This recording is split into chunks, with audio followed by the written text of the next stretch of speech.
भगवान के आगे के विवाह देखिए। एक सत्राजित नाम का राजा था जिसके पास एक सिमंतक मणि थी जो दिन भर में 8 भार सोना देती थी। भगवान ने कहा इस मणि का आप क्या करेंगे, आपको क्या जरूरत है, ये मणि हमें दे दीजिए और इस मणि से जो है मैं प्रजा की रक्षा करूंगा, प्रजा की सेवा करूंगा, उनको धन की जरूरत होगी। 8 भार सोना बहुत होता है। सत्राजित ने मना कर दिया, नहीं प्रभु हम आपको मणि नहीं देंगे चाहे कुछ भी हो जाए।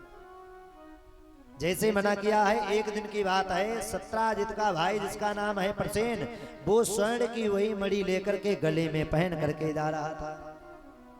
गले में पहन करके जा रहा था तो एक सिंह ने देखा, सिंह ने मणि को देखा है, तुरंत मणि को छीन लिया और प्रसेन का वध कर दिया। आगे चलता चला गया और जैसे ही आगे पहुंचा है तो वहां पर सिंह को जामवंत ने देखा। ये जामवंत कौन है, वही राम अवतार का जो राम जी के साथ था। जामवंत ने देखा, जामवंत ने मणि छीन ली है और मणि लेने के बाद में वो जामवंत ने क्या किया, जाकर के अपनी पुत्री जामवती को दे दी है। जामवती को दे दी है, जामवती मणि से खेल रही है। सत्राजित का भाई कई दिनों तक नहीं आया है तो सत्राजित को चिंता होने लगी। भगवान ने एक बार हमसे मणि मांगी थी और कहा था कि हमें मणि दे दीजिए, हमने मणि नहीं दी। मुझे लगता है मेरे भाई को मार करके भगवान ने मणि को चोरी कर लिया है, ले लिया है, चोरी का लांछन लग गया। भगवान ने कहा देखो मैंने कुछ किया भी नहीं फिर भी चोरी का लांछन लग गया हमारे ऊपर, बताओ। भगवान ने कहा हम मणि को तो ढूंढ करके लाएंगे चाहे वो मणि कहीं भी हो, क्योंकि चोरी का लांछन तो सही नहीं, हम तो राजा द्वारिकाधीश, प्रजा क्या कहेगी। भगवान चल दिए हैं, भगवान खोजते गए तो देखा एक जगह पे प्रसेन मरा पड़ा हुआ है। शरीर को देखा कहीं पे मणि नहीं है, मणि नहीं लटक रही। आगे देखा तो सिंह के चिन्ह हैं पैरों के, उस पे चलते चले गए तो सिंह भी मरा पड़ा है। आगे देखा तो रीछ के पैर बने हुए हैं, उस पर चलते चलते गए तो सीधे जामवंत की गुफा में प्रवेश किया भगवान ने।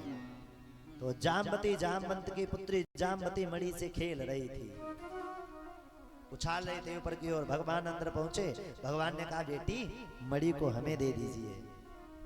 जामवती पिताजी चिल्लाई है और दौड़ लगाई है। जामवंत बाहर बैठे हुए थे, जामवंत ने जैसी आवाज सुनी जामवंत दौड़ करके अंदर गए और सीधे भगवान पर झपट पड़े, झपटा मार दिया एकदम। भगवान से जामवंत का 27 दिन तक उस गुफा में युद्ध चलता रहा, 27 दिन लगातार, लेकिन भगवान को परास्त नहीं कर पाया जामवंत। जामवंत जब हार गया तो जामवंत ने कहा प्रभु आप हमारे नारायण हैं, आप हमारे राम हैं, मैं जानता हूं, अब आप अपने रूप को छुपाइएगा नहीं, आप अपने रूप को दिखा दीजिए, क्योंकि आज तक दुनिया में हमें कोई हरा ही नहीं पाया है, आज पहली बार मैं हारा हूं। भगवान बोले मैं तेरा राम ही हूं, तूने राम अवतार में कहा हमसे कोई लड़ने वाला मिलेगा तो मैंने तुम्हें कहा था तुम्हारे भी अभिमान को दूर करूंगा, मैं वही हूं। तो जामवंत कहने लगा आप वो हैं, मैं आपसे कुछ मांगता नहीं हूं, मेरी एक इच्छा है, आप जिस रूप में मैंने आपकी सहायता की थी, आपने मेरे ऊपर कृपा की थी, वही श्री राम वाला आप रूप दिखा दीजिए। भगवान ने वो स्वरूप दिखाया है। भगवान ने कहा जामवंत इस मणि के कारण मेरे ऊपर लांछन लग गया है, इस मणि को दे दीजिए। जामवंत ने कहा प्रभु मैं आपको मणि तो दे देता, लेकिन मैंने मणि अपनी बेटी, और कहते बेटी का धन कभी वापस लिया नहीं जाता है, बेटी को जो धन दे दिया है उसको मैं ले नहीं सकता हूं। भगवान कहने लगे जामवंत आप मणि नहीं लोगे और मणि के कारण हमारे ऊपर लांछन लगा पड़ा है, दुनिया के लोग क्या कहेंगे, मणि तो आपको देनी ही पड़ेगी। जामवंत कह रहा मैं नहीं दे पाऊंगा प्रभु, आप समझिए, बेटी के धन को कभी खाना नहीं चाहिए, बेटी के धन को खाने से बड़ा पाप। पहले बड़े बुजुर्ग लोग होते थे, बेटियों के घर में जाते थे, यदि बेटी के घर में कुछ खा भी लेते थे तो उतना धन दे देते थे, बेटी की कमाई नहीं खानी चाहिए, नहीं मानते इतना लोग। जामवंत ने मना कर दिया मैं नहीं लूंगा, और यदि आप मणि लेना चाहते हो तो एक कारण है, आप मेरी बेटी से विवाह कर लीजिए, आप मणि दहेज में ले जाइए।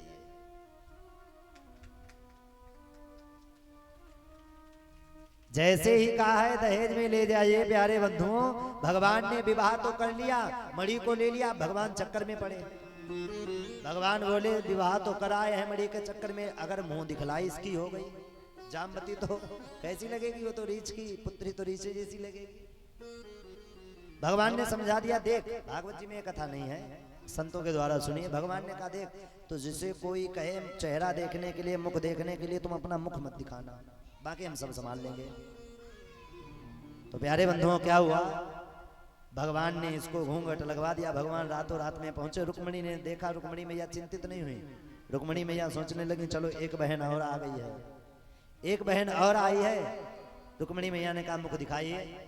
भगवान ने कहा इनका मुख नहीं दिखाया जाएगा। क्यों?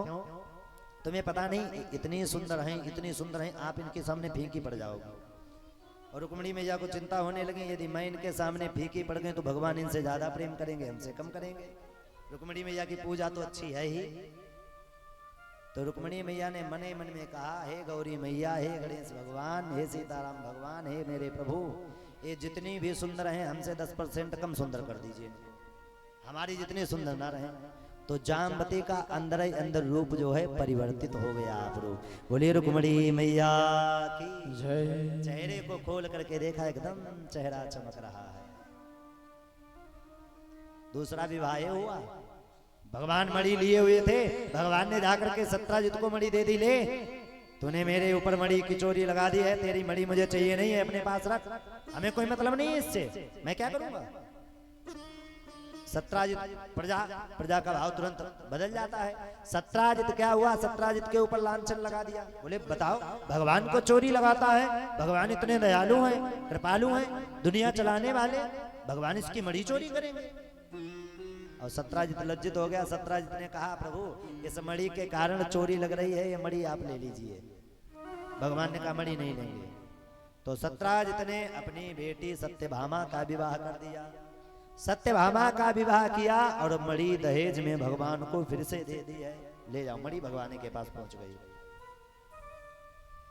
एक विवाह भगवान का सत्या के साथ हुआ, एक विवाह भद्रा के साथ हुआ, एक विवाह लक्ष्मणा के साथ में हुआ। श्री सुखदेव भगवान 8 विवाहों का वर्णन करते हैं जो भगवान की विशेष अष्टपट रानियां हैं। भैष्मी जाम्बवती भामा, सत्या भद्रा च लक्ष्मणा, कालिंदी मित्रवृंदा, चित्यष्टौ पट्टमहाश्रिया।